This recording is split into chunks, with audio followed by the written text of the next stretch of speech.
नमस्कार दोस्तों, मैं हूं आपका साथी नितिन कुमार और आज मैं आपके सामने लाया हूं एक और नया बिजनेस आइडिया। जी हाँ, बिल्कुल डिजिटल वर्ल्ड, इंटरनेट की दुनिया में कैसे नए नए आइडियाज़ हैं कि आप बिज़नेस कमा सकते हैं। और हाँ, जो आप यूट्यूब चैनल देख रहे हैं, आज इसी यूट्यूब चैनल से रिलेटेड ये बिज़नेस आइडिया है। मैं जो आपको बताने जा रहा हूँ दोस्तों, ये है जो बिज़नेस वो है इन्फ्लुएंसर मार्केटिंग एजेंसी का।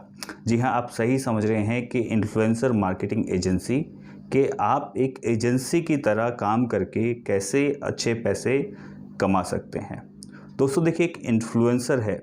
इन्फ्लुएंसर के बारे में मैं आपको थोड़ा सा बताऊं कि इन्फ्लुएंसर होता क्या है। इन्फ्लुएंसर वो इंसान होता है जिसके पास अपनी एक लॉयल ऑडियंस होती है जो कि उस पर भरोसा करती है। और वो इंसान इन्फ्लुएंसर जब अपनी ऑडियंस को कुछ रेकमेंड करता है तो वो लॉयल ऑडियंस में से बहुत से लोग, सभी नहीं बट काफ़ी सारे लोग, एक पॉजिटिव एक्शन लेते हैं उसकी रेकमेंडेशन पे। और जो वो एक्शन लेते हैं उस एक्शन से किसी ना किसी को फ़ायदा होता है। ठीक है दोस्तों, एक सिंपल शब्द में मैं समझाऊं तो आप भी एक इन्फ्लुएंसर हैं। वो कैसे कि आपसे अगर आपका दोस्त, कोई रिश्तेदार या कोई जानने वाला आपसे कोई चीज़ पूछता है कि मुझे कोई गाड़ी लेनी है या फिर कोई नया टीवी लेना है, तो आप शायद उनको कोई ब्रांड रेकमेंड करते हैं, उनको बताते हैं कि आपके लिए ये ब्रांड अच्छा रहेगा। ठीक है, या फिर जो चीज़ आप यूज़ कर रहे होते हैं तो उसके फीडबैक्स देते हैं कि मैं ये यूज़ कर रहा हूँ, बहुत अच्छा चल रहा है। तो आपके फीडबैक्स को लेकर के, आपकी रिकमेंडेशन को लेके वो अपना माइंड प्रिपेयर करते हैं कि उसको कौन सा ब्रांड का टीवी, फ्रिज या फिर अपने लिए कोई भी सामान लेना चाहिए। तो यही होती है दोस्तों रिकमेंडेशन। बट हाँ, हमारे पास, आपके पास एक छोटी ऑडियंस होगी, बट बहुत से इन्फ्लुएंसर ऐसे हैं जिनके पास बहुत बड़ी ऑडियंस होती है। आपके रिकमेंडेशन पे अगर वो कोई सामान खरीदते हैं तो उनसे फ़ायदा होता है उस शोरूम ऑनर को या उस ब्रांड के ऑनर को। ठीक है, ऐसे ही यहाँ पे क्या होता है कि इन्फ्लुएंसर जो होता है, जो बड़े इन्फ्लुएंसर्स होते हैं, वो भी रेकमेंड करते हैं अपने ऑडियंस को कि उन्हें क्या लेना चाहिए। अब कहें तो अमिताभ बच्चन, ठीक है, अजय देवगन, शाहरुख खान, ये भी एक इन्फ्लुएंसर हैं। इनके पास बहुत बड़ी ऑडियंस है जो इनकी बात सुनते हैं। जैसे कि हम लोग बात करें अजय देवगन की, तो वो किसी पान मसाला का ऐड करते हैं, खा के दिखाते हैं। इन्फ्लुएंसर का काम कभी ये नहीं होता कि वो आपको फोर्स करे कि आपको लेना क्या है। ठीक है, वो सिर्फ आपको रेकमेंड करते हैं कि मैं ये चीज़ यूज़ कर रहा हूँ और हो सकता है कि अगर आप भी इस चीज़ को यूज़ करें, ठीक है, तो आपके लिए भी फ़ायदेमंद हो सकती है। तो उसी चीज़ को लेके उनकी ऑडियंस एक एक्शन लेती है। और इस चीज़ का फ़ायदा किसको मिलता है? इस चीज़ का फ़ायदा मिलता है उस ब्रांड को जो उस इन्फ्लुएंसर के साथ जुड़ता है। तो दोस्तों, इन्फ्लुएंसर की रिकमेंडेशन का फ़ायदा मिलता है उस ब्रांड को जो कि उस इन्फ्लुएंसर से जुड़ता है। ठीक है, तो जो ऑडियंस होती है ऑब्वियसली एक इन्फ्लुएंसर पे विश्वास करती है, तो वो इन्फ्लुएंसर भी जहाँ तक है उनके विश्वास को नहीं तोड़ता। तो वो ऑब्वियस है कि वो एक अच्छा प्रोडक्ट ही रेकमेंड करता है। बट हाँ, कहीं ना कहीं उसका भी एक कहें तो प्रॉफिट जुड़ा होता है। ठीक है दोस्तों, तो एक अब आपको समझ में आ गया होगा कि एक इन्फ्लुएंसर क्या होता है। ठीक है, बट देखिए, अमिताभ बच्चन, शाहरुख खान या इस तरीके के बड़े इन्फ्लुएंसर्स को सभी ब्रांड जो हैं अफोर्ड नहीं कर सकते, बिकॉज कि इनके बहुत बड़े एक्सपेंस होते हैं और सारे ब्रांड इतने बड़े नहीं हैं। कुछ ब्रांड्स जो होते हैं मीडियम रेंज के होते हैं, कुछ थोड़े उनसे भी कम होते हैं। ठीक है, तो उसी हिसाब से जो मीडियम रेंज के ब्रांड्स जो हैं, ठीक है, तो वो अपने लिए एक सोशल मीडिया प्लेटफॉर्म पे जो इन्फ्लुएंसर्स हैं उनको सिलेक्ट कर सकते हैं अपने ब्रांड के हिसाब से। ब्रांड मतलब अपने प्रोडक्ट के हिसाब से। ठीक है, जिस तरीके से इन ब्रांड के अलग अलग सेगमेंट्स होते हैं, प्रोडक्ट होते हैं, इसी तरीके से इन्फ्लुएंसर्स जो होते हैं उनकी अलग अलग नीश होती है। ठीक है, नीश मैं बताता हूँ, उससे पहले हम लोग चलते हैं एक ये चीज़ समझते हैं कि ब्रांड के प्रोडक्ट कैसे कैसे होते हैं, कैटेगरीज में डिवाइड होते हैं। लाइक कि आप देखेंगे कि कोई शूज़ का ब्रांड है, ठीक है, एंड कोई फैशन एसेसरीज़ का ब्रांड है, कोई किसी चीज़ का लेके बुक्स का है, आईटी की चीज़ें हैं, ठीक है, कंप्यूटर्स हैं, या फिर कोई कहें कि सॉफ्टवेयर्स हैं, ठीक है। तो ये अलग अलग इस तरीके से ब्रांड्स के अलग अलग प्रोडक्ट्स होते हैं, अलग अलग कैटेगरीज होती हैं। इसी तरीके से जो एक इन्फ्लुएंसर होता है, जो प्रोफेशनल इन्फ्लुएंसर होता है, उनकी भी एक अपनी एक निश होती है, ठीक है। जैसे कि कोई इन्फ्लुएंसर होता है जो सिर्फ फूड के बारे में ब्लॉगिंग करता है, ठीक है। वो वीडियो ब्लॉग भी हो सकता है या फिर टेक्स्ट ब्लॉग भी हो सकता है, या फिर हो सकता है कि फ़ोटोग्राफी का ब्लॉग वो करते हों अपने प्रोडक्ट को, मतलब अपनी इंफॉर्मेशन पास ऑन करने के लिए अपनी ऑडियंस को। इन्फ्लुएंसर की भी अपनी एक निश होती है। जैसे कि कुछ लोग फूड ब्लॉगर्स होते हैं, कुछ फैशन ब्लॉगर्स होते हैं, ठीक है। कुछ लोग आईटी प्रोडक्ट से रिलेटेड ब्लॉगिंग करते हैं कि क्या क्या आईटी में डेवलप हो रहा है, टेक्नोलॉजी में डेवलप हो रहा है, ठीक है। कुछ लोग सिर्फ शेयर मार्केट से रिलेटेड ब्लॉगिंग करते हैं कि शेयर मार्केट में क्या चल रहा है। इन्वेस्टमेंट कंसल्टेंट्स होते हैं, वो लोग अपनी ब्लॉगिंग से अपनी ऑडियंस को इंफॉर्मेशन पास करते हैं, ठीक है, जो एक अच्छी इन्फॉर्मेशन होती है। और ये देखिए, ब्लॉगिंग किसी भी टाइप की हो सकता है वो वीडियो ब्लॉग करता हो सकता है वो एक ब्लॉग लिखता हो टेक्स्ट के अंदर, या फिर हो सकता है कि वो फोटोग्राफी के साथ ब्लॉग्स करता हो, या फिर इमेज क्रिएट करके इमेजेस, मतलब जेपीजी इमेजेस डिज़ाइंस क्रिएट करके अपनी ब्लॉगिंग करता हो। तो इस तरीके से अलग अलग तरीके से हो सकता है। और उनके प्लेटफॉर्म्स भी बहुत सारे होते हैं। किसी एक प्लेटफॉर्म पे ऐसा नहीं है कि किसी एक ही प्लेटफॉर्म के लिए काम करें। हो सकता है वो यूट्यूब पे ब्लॉगिंग करता हो, इंस्टाग्राम पे करता हो, फेसबुक पे ब्लॉगिंग करता हो, ठीक है। तो इस तरीके से अपनी इन्फॉर्मेशन वो किसी भी सोशल मीडिया प्लेटफॉर्म पे शेयर करते हैं, ठीक है। ये चीज़ तो हमने समझी कि एक इन्फ्लुएंसर क्या होता है और एक ब्रांड किस तरीके से कैटेगराइज होता है, और इसी तरीके से ये लोग आपस में मिलते हैं अपने नीश को पहचानते हुए, अपने प्रोडक्ट को पहचानते हुए। अब बात करते हैं कि एक इन्फ्लुएंसर को ब्रांड सिलेक्ट कैसे करता है।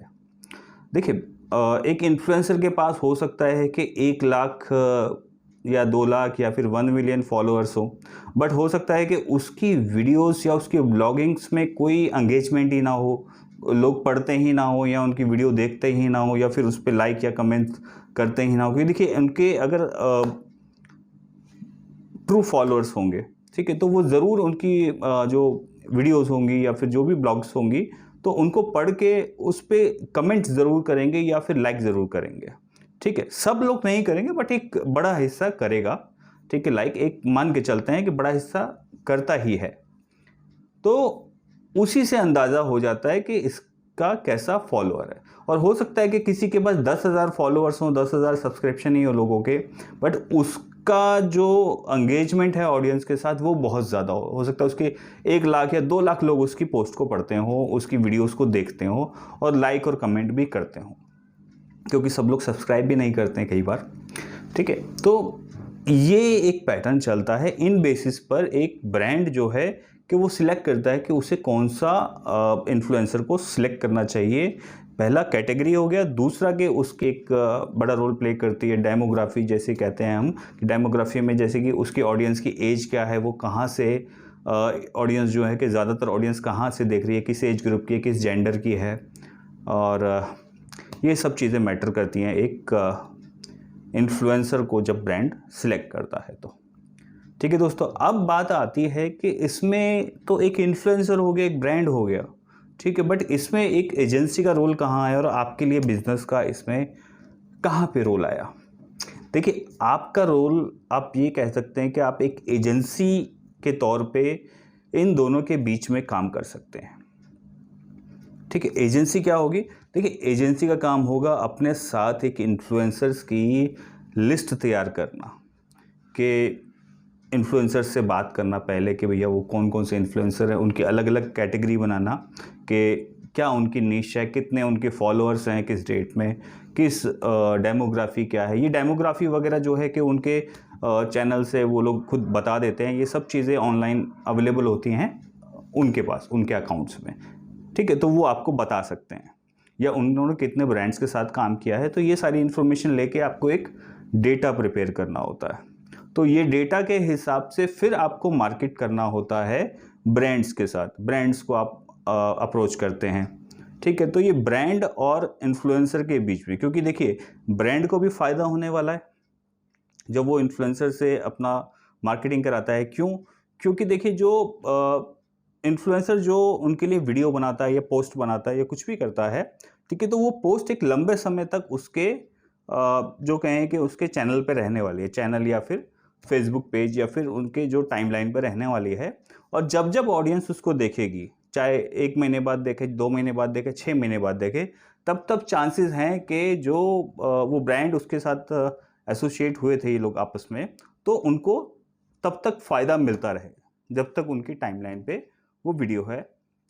ठीक है, तो ये एक बहुत बड़ा फ़ायदा है कि लॉन्ग टाइम उनको बेनिफिट मिलता है। दोस्तों, अब ये बात आती है कि ये लोग जो आपस में डीलिंग किस तरीके से करते हैं। ठीक है, पहली चीज़ तो आप ये समझ गए कि आपका जो रोल है इन दोनों को आपस में कनेक्ट कराने का है। ठीक है, आपको मिलेगा क्या ये मैं बाद में बताऊंगा। अब इससे पहले हम लोग बात करते हैं कि एक ब्रांड एक इन्फ्लुएंसर को क्या देता है, ठीक है, या किस तरीके से ये प्रोसेस आगे चलता है। ठीक है, देखिए, एक इन्फ्लुएंसर जो होता है और एक ब्रांड जो होता है, ठीक है, दोनों में एक तो मतलब कहीं ना कहीं जो कहें कि पैसों का लेन देन होता है। ठीक है, कुछ चार्जेस होते हैं जो लोग चार्ज करते हैं डिपेंडिंग ऑन इन्फ्लुएंसर के प्रोफाइल के ऊपर। ठीक है, और ब्रांड कभी भी किसी एक इन्फ्लुएंसर को फाइनलाइज नहीं करता, वो नंबर ऑफ इन्फ्लुएंसर्स लेता है। मतलब 2 4 10 20 इन्फ्लुएंसर्स के साथ एक साथ प्रमोशन कराता है, उसके बाद फिर वो धीरे धीरे प्रोसेस में आके आगे किससे ज़्यादा रिजल्ट आ रहा है उनको शॉर्टलिस्ट करता रहता है। ठीक है, इनकी डीलिंग कैसे होती है? डीलिंग इस तरीके से आप करा सकते हैं कि एक इन्फ्लुएंसर के साथ ब्रांड का ऐसे टाई अप करा सकते हैं कि भैया, हम आपकी इतनी पोस्ट या इतनी अपनी जो पोस्ट होंगी, ठीक है, उन पोस्ट के अंदर आपको इंक्लूड करेंगे। इतनी नंबर ऑफ पोस्ट या इतनी नंबर ऑफ वीडियोस मैं आपके लिए बनाऊंगा। ठीक है, वीडियोस उस इन्फ्लुएंसर की होगी जो वो नॉर्मली बनाता है, जो इंफॉर्मेशन पास ऑन करता है। उसके बीच में कहीं भी वो उस प्रोडक्ट को या उस सर्विस को इंक्लूड कर सकता है कि ये सर्विस आप ले सकते हैं। तो ये इन्फ्लुएंसर काम हो गया। और ये कितनी बार वो 1 2 या 4 वीडियोस बनाएगा या 2 4 बार वो पोस्ट डालेगा, तो इस तरीके से एक डीलिंग हो जाती है कि भैया इतनी बार आपने ये काम करना है। चलिए अब डिस्कस करते हैं कि ब्रांड और इन्फ्लुएंसर के बीच में किस तरह की डीलिंग करा सकते हैं और एक इन्फ्लुएंसर ब्रांड से क्या लेता है या ब्रांड इन्फ्लुएंसर को क्या देता है। ठीक है दोस्तों, तो अब इसमें क्या होता है कि देखिए, एक अमाउंट सेट हुआ और उस अमाउंट के एवज में डीलिंग ये होती है कि इन्फ्लुएंसर बताता है कि वो इतने टाइम फ्रेम के अंदर इतने नंबर ऑफ बार उस ब्रांड के एडवर्टीजमेंट को या फिर उस ब्रांड से रिलेटेड पोस्ट को अपने ब्लॉग में इंक्लूड करेगा। वो वीडियो ब्लॉग भी हो सकता है, टेक्स्ट ब्लॉग भी हो सकता है, या फिर इमेज ब्लॉग भी हो सकता है कि उसमें वो उतनी बार रिपीट करेगा। ठीक है, और वो काफ़ी समय तक रहने वाला है। दूसरा, इसके लिए तो उसको एक फिक्स अमाउंट मिल गया। दूसरा, ऐसे भी डीलिंग हो जाती है कई बार के, और थोड़ा सा इसको बढ़ाने के लिए, नेगोशिएशन पॉइंट पे करने के लिए, वो ब्रांड क्या करता है कि उस इन्फ्लुएंसर को एक एफिलिएट लिंक दे देता है। ये एफिलिएट लिंक क्या होता है? एफिलिएट लिंक वो होता है कि उस पर्टिकुलर ब्लॉग पे आके जिन लोगों को वो प्रोडक्ट पसंद आएगा, वो डायरेक्टली उस लिंक पे क्लिक करके अगर वो प्रोडक्ट खरीदते हैं, तो उस प्रोडक्ट में से जितने का भी वो खरीदा, कुछ पार्ट ऑफ अमाउंट कहें या कमीशन कहें, उस इन्फ्लुएंसर को आती रहेगी जब तक वो प्रोडक्ट उस लिंक से खरीदा जाएगा। तो ये एफिलेट हो गया। ठीक है, पहला उसको अमाउंट मिला, दूसरा एफिलेट लिंक से भी उसकी इनकम होती है। तीसरी इनकम उसकी कहाँ से होती है? देखिए, दो तरह की इनकम हो गई इनकी। ठीक है, पहली इनकम मिली कि जो उनको डायरेक्टली पेमेंट मिली ब्लॉग्स के एवज में। दूसरी इनकम मिली उसको एफिलिएट लिंक के थ्रू जो कमीशन मिलती है। तीसरा क्या होता है कि तीसरा जो ब्रांड होता है वो अपने कुछ प्रोडक्ट्स भी हो सकता है कि वो इन्फ्लुएंसर को दे दे। ठीक है, ये सब एक ऑन द टेबल नेगोशिएशन पे बात होती है कि भैया, लेट्स सपोज के इन्फ्लुएंसर ने कुछ एक्स अमाउंट मांगा, बट बात ये होती है कि वो जो ब्रांड है वो कहता है कि जी मैं आपको एक एफिलिएट लिंक दे दूंगा जिससे आपको अच्छी इनकम हो सकती है, कि उसमें प्रॉफिट रेशियो ज़्यादा रख दिया जाता है। और दूसरा ये भी होता है कि उनको एक कुछ प्रोडक्ट्स भी दे दिए जाते हैं कि भैया आप प्रोडक्ट आप अपने यूज़ में ले लीजिए, अगर वो यूज़ करने के लिए होते हैं, यूज़ करने के लिए वो हो सकते हैं उसके लिए। तो वो इस तरीके से नेगोशिएशन होके 3 तरीके से ये इनकम ले सकते हैं। ठीक है, तो ये हो गई बात इन दोनों को आपस में क्या मिला। अब बात आती है आपको क्या मिलेगा। देखिए कहीं ना कहीं आप एक जो है कि सर्विस जो है दोनों को प्रोवाइड कर रहे हैं। जब इन्फ्लुएंसर उस ब्रांड की मार्केटिंग करता है तो इन्फ्लुएंसर को एक अमाउंट मिलता है जहां से उसकी कुछ अर्निंग होती है। ठीक है, अब जब वो इन्फ्लुएंसर उस ब्रांड की प्रमोशन करता है और उस ब्रांड का ब्रांड बनता है और उसको कुछ खरीदारी होती है, उस ब्रांड का सामान बिकता है, तो यहाँ से इसको भी प्रॉफिट हुआ। मतलब दोनों को आपस में एक दूसरे की ज़रूरत है। अब आपने क्या किया कि आपने इन दोनों को आपस में मिलाया। ठीक है, मिलने को तो ये इनसे डायरेक्टली मिल सकता था, बट आपने इनको एक सर्विस प्रोवाइड करी कि जिसके लिए इन दोनों को ज़्यादा एफर्ट्स नहीं करने पड़े। आपने इनके लिए मार्केटिंग करी, आपने इनके लिए भी मार्केटिंग करी। हो सकता है ब्रांड को सिर्फ 10 ही इन्फ्लुएंसर सेलेक्ट करने थे, तो 10 सिलेक्ट करने के लिए उसको हो सकता है कि 50 या 100 इन्फ्लुएंसर्स को देखना पड़ता, उनका डेटा निकालना पड़ता, किस तरीके से कॉन्टैक्ट करना पड़ता, बट आपने उनको एक रेडी लिस्ट दे दी, एक रेडी तरीके से उनको प्रोवाइड कर दिए सारी इन्फॉर्मेशन के भैया इनके इतने फॉलोअर्स हैं, इतना एंगेजमेंट आता है, ये एज है इन चीज़ों की, इनके जो फॉलोअर्स हैं उनकी एज ग्रुप है, यहाँ रहते हैं और ये आपके लिए बेनिफिशियल रहेंगे। तो इसका टाइम बच गया, तो इसलिए इसका आपको सर्विस चार्ज देना बनता है, एजेंसी चार्ज भी देना बनता है। अब यहाँ पे इसने आपके थ्रू इनकम करी है, ठीक है, क्योंकि इसको कहीं ना कहीं इनकम मिली है। ये हो सकता है कि ये एक 100 रुपये एक एक 10 रुपये कमा रहे थे, ठीक है, आपने इनके लिए मेहनत करी तो इनकी इनकम में 5 या 7 रुपये और जुड़ गए, 10 रुपये और जुड़ गए, तो इनकी इनकम बढ़ गई। तो आपको दोनों से ही एक चार्ज मिलेगा, फिक्स चार्ज, वो आप पे डिपेंड करता है, बट एक मिनिमम चार्ज जो होता है 10% से लेकर के 25% तक चार्जेस आप इनसे चार्ज कर सकते हैं। ठीक है, वो आप कितने में चार्ज करते हैं, कितना बिजनेस देते हैं, उस पर डिपेंड करेगा। ठीक है, और दोनों से ही चार्ज कर सकते हैं 10% या 25% या 15%, जो भी आपका सेट हो, जहां भी आपकी नेगोशिएशन हो। एक तो तरीका ये हो गया कि आपने इनसे कमीशन चार्ज कर ली। दूसरा तरीका क्या है, दूसरे आप इन्फ्लुएंसर के मैनेजर की तरह काम करें कि आपने अपने साथ बहुत सारे इन्फ्लुएंसर्स को एम्पैनल कर लिया। ठीक है, उनका सारा मैनेजमेंट आप देख रहे हैं। मैनेजमेंट इन द सेंस कहें कि उनसे एक मंथली अपना आपने सेट कर लिया कि भैया मैं इतने रुपये मंथली लूँगा। आपके जितने भी ब्रांड्स आपसे कांटेक्ट करेंगे, ठीक है, उनको भी मैं मैनेज करके दूंगा, उनसे मैं ही खुद बात करूंगा। ठीक है, मैं ही आपकी डील फाइनल करूंगा, आपके बिहाफ पे मेल्स मैं करूंगा, सारी चीज़ें मैं करूंगा। तो इस तरीके से आपने डीलिंग कर ली उनके ब्रांड्स की, और साथ में जो आप ब्रांड ला के देंगे वो भी। ठीक है, तो एक उससे फिक्स चार्जेस आपने ले लिए। दूसरा, तो ये दो तरीके से आप इनकम कर सकते हैं, और तीसरा चौथा इनकम आप अपने आप कुछ ना कुछ डेवलप कर सकते हैं। तो दोस्तों आशा करता हूँ कि आपको ये बिज़नेस आइडिया पसंद आया होगा, और इसमें दोस्तों इनकम बहुत अच्छी है अगर आप मेहनत से करेंगे तो। क्यों? क्योंकि आज का जो समय है, अब जो समय चल रहा है और काफ़ी समय तक ये रहेगा, ये दुनिया ऑनलाइन ही जा रही है पूरी की पूरी। ट्रेडिशनल मार्केटिंग ऑलमोस्ट बहुत कम हो गई है और धीरे धीरे हो सकता है कि समाप्ति की तरफ है। तो आपको भी ऑनलाइन अपग्रेड होना पड़ेगा और इसी तरह की कोई नई नई सर्विसें प्रोवाइड करनी पड़ेंगी। तो आशा करता हूँ आपको मेरा ये वीडियो पसंद आया होगा। अच्छा, एक चीज़ और दोस्तों, ये पार्ट 1 था जिसमें मैंने आपको बताया कि बिजनेस कैसे काम करता है। अब आप इस बिजनेस को कैसे कर सकते हैं, कैसे इस बिजनेस को अपना आधार बना के और अच्छी इनकम कर सकते हैं, कैसे आप इन्फ्लुएंसर्स के साथ टाई अप करेंगे, कैसे आप ब्रांड्स के साथ टाई अप करेंगे। ठीक है, इसके लिए मैं अगला वीडियो लेकर आऊँगा। अगर आपको अगला वीडियो चाहिए तो प्लीज़ मुझे कमेंट करके बताइएगा अगर आपका इंटरेस्ट है इस वीडियो में तो। ठीक है, अगर आपको अच्छा लगे तो इसको लाइक कर दीजिएगा, मेरे चैनल को सब्सक्राइब कर दीजिएगा। Thank you so much, have a nice day.